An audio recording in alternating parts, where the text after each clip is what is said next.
اعوذ باللہ من الشیطان الرجیم، بسم اللہ الرحمن الرحیم۔ ایم یوٹیوب کے ناظرین گرامی، السلام علیکم۔ محترم ناظرین، ہم اپنی آج کی ویڈیو میں ڈاکٹر محمد علامہ اقبال کی بائیوگرافی آپ کے سامنے بیان کرنے جا رہے ہیں۔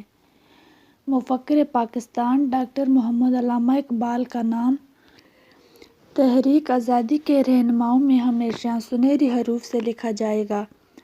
آپ ایک وقت ایک عظیم شاعر، فلسفی اور سیاست دان تھے۔ برصغیر جنوبی ایشیا میں مسلمانوں کے اجتماعی شعور کی بیداری اور تربیت، مسلمانوں کے تہذیبی اور فکری تعمیروں کے سلسلے میں ان کی خدمات ہماری ملی تاریخ کا روشن باب ہے۔ علامہ اقبال 9 نومبر 1877 میں ایسے زمانے میں پیدا ہوئے جب مسلمان تقریباً پوری دنیا میں یورپی ملکوں کی سیاسی غلامی کی زنجیر میں جکڑے ہوئے تھے اور ان کی شوکت و سطوت کے سورج میں گہر لگ چکا تھا۔ سیاست و حکمرانی میں جو قوم مغلوب و محکوم ہو جاتی ہے، اس کے علوم، نظریات، احقاد، تہذیب اور ثقافت پر غلامی کی کیفیت طاری ہو جاتی ہے۔ ملت اسلامیہ کی لمبی تاریخ میں اللہ تعالیٰ کی اس خاص عنایت کا مشاہدہ ہوتا ہے کہ وہ چند صدیوں کے فاصلے سے ایسے مفکرین اور مجددین پیدا کرتا ہے جو ملت اسلامیہ کو اسلامی بنیاد پر نظریاتی، فکری، علمی اور عملی انقلاب کا سامان وہاں پہنچاتے ہیں۔ علامہ اقبال ایسی ہی شخصیت ہے۔ علامہ اقبال کی ابتدائی تعلیم گھر اور مکتب میں مکمل ہوئی، پھر آپ سکوت مشن اسکول میں داخل ہوئے۔ علامہ اقبال بہت خوش قسمت تھے کہ ان کو مولوی سید میر حسن جیسے استاد نصیب ہوئے جو نہ صرف درس و تدریس میں اعلیٰ درجے کی مہارت رکھتے تھے بلکہ فارسی اور عربی کے ماہر ناز علم بھی رکھتے تھے۔ مولوی میر حسن کی شاگردی میں علامہ اقبال نے عربی اور فارسی کی زبان پر دسترس حاصل کی۔ انہوں نے اردو اور فارسی کی شاعری اور فنی باریکیوں کو بھی مولوی میر حسن سے سمجھا۔ مولوی میر حسن کے مشورے پر ہی آپ سکوت مشن اسکول میں داخل ہوئے، جہاں مولوی میر حسن خود بھی عربی اور فارسی تدریس کے فرائض انجام دیتے تھے۔ آپ نے اسی اسکول سے 1993 میں میٹرک اور 1995 میں ایف اے امتحان پاس کیا۔ سکوت مشن کالج، جو کہ موجودہ مرے کالج ہے، کے زمانۂ طالب علمی میں علامہ اقبال نے مشاعروں میں حصہ لینا شروع کر دیا۔ انہوں نے ابتدا میں اپنا کلام مرزا ارشاد کو دکھایا اور اپنی نظمیں اور غزلیں مشہور شاعر مرزا داغ دہلوی کو بھی بطور اصلاح ارسال کی۔ چند نظموں اور غزلوں کی اصلاح کے بعد داغ دہلوی نے یہ لکھ دیا تھا کہ آپ کو مزید اصلاح کی ضرورت نہیں ہے۔ 1895 میں علامہ اقبال مزید تعلیم کے لیے گورنمنٹ کالج لاہور میں داخلہ لیا اور 1897 میں وہاں سے بی اے اور 1899 میں ایم اے فلسفے کی ڈگری حاصل کی۔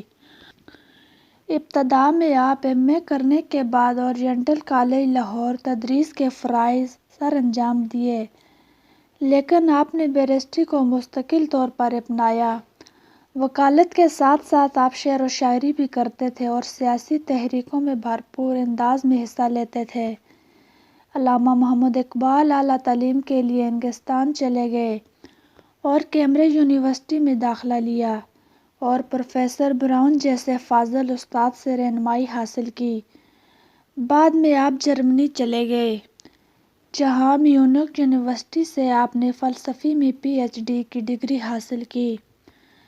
اقبال اپنے ابتدائی دور میں ایک وطن پرست نظر آتے ہیں۔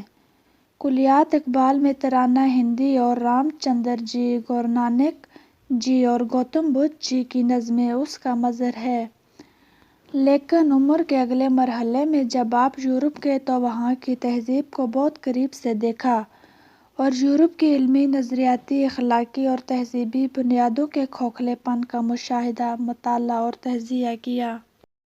اور اسی دور میں اللہ تعالیٰ نے قرآن کریم اور حضور صلی اللہ علیہ وسلم کی سیرت اور اسلامی تاریخ کے گہرے مطالعے کی توفیق سے نوازا تو ان کی نگاہ کے سامنے حائل وطن پرستی اور قوم پرستی کے پردے چاک ہو گئے۔ علامہ اقبال سیاست کو شجر ممنوعہ نہیں سمجھتے تھے، لہٰذا انہوں نے نظری اور فکری حوالوں کے ساتھ عملی طور پر سیاست میں حصہ لیا۔ آپ کی مسلم لیگ سے وابستگی ان کے قیام لندن سے شروع ہوتی ہے۔ 1908 میں وطن واپسی سے چند ماہ وہ مسلم لیگ کی لندن شاخ کی مجلس عامہ کے رکن بنے۔ لندن شاخ بنگال کے سید امیر علی نے قائم کی تھی اور اس کا مقصد برصغیر کے مسلمانوں کے لیے شجاعانہ انتخابات کے اصول کو تسلیم کرنے کے لیے برطانوی رائے عامہ کو ہموار کرنا اور پارلیمنٹ کے اراکین کو قائل کرنا تھا۔ لاہور واپس آ کر مسلم لیگ کی صوبائی شاخ سے ان کا تعلق شروع میں فکری بنیادوں پر تھا اور بعد میں وہ مستقل ہو گیا۔ نومبر 1926 میں علامہ اقبال 4 سال کے لیے لاہور کی مسلم نشست سے پنجاب کے صوبائی اسمبلی کے رکن منتخب ہوئے۔ اسمبلی کے ممبر کی حیثیت سے انہوں نے کئی مفید قوانین منظور کرانے میں اہم کردار ادا کیا۔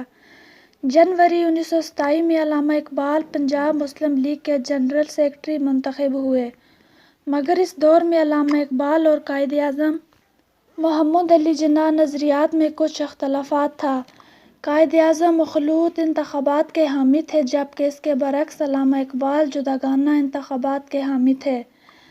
دسمبر 1930 میں قائد اعظم کی خواہش پر علامہ اقبال کو مسلم لیگ کے سالانہ اجلاس کی صدارت ملی گئی اور علامہ اقبال نے برصغیر کے مسلمانوں کے لیے ایک علیحدہ وطن کا تصور بھی اسی اجلاس میں پیش کیا۔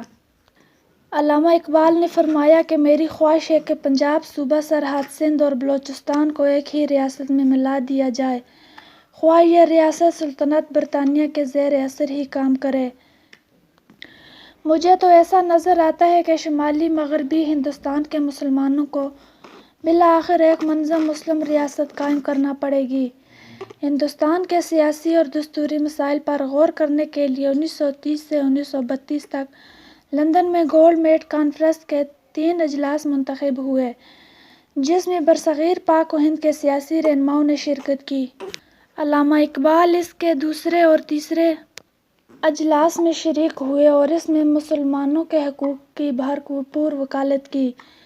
آل انڈیا مسلم لیگ کی تنظیموں کے بعد علامہ اقبال کو پنجاب کا صدر منتخب کر دیا گیا اور انہوں نے مسلم لیگ کو ایک فعال جماعت بنانے کے لیے قائد اعظم کا بھرپور ساتھ دیا۔ 1937 کے صوبائی انتخابات میں ناکامی کے باوجود آپ نے ہمت نہیں ہاری اور مسلم لیگ کے لیے کام کرتے رہے۔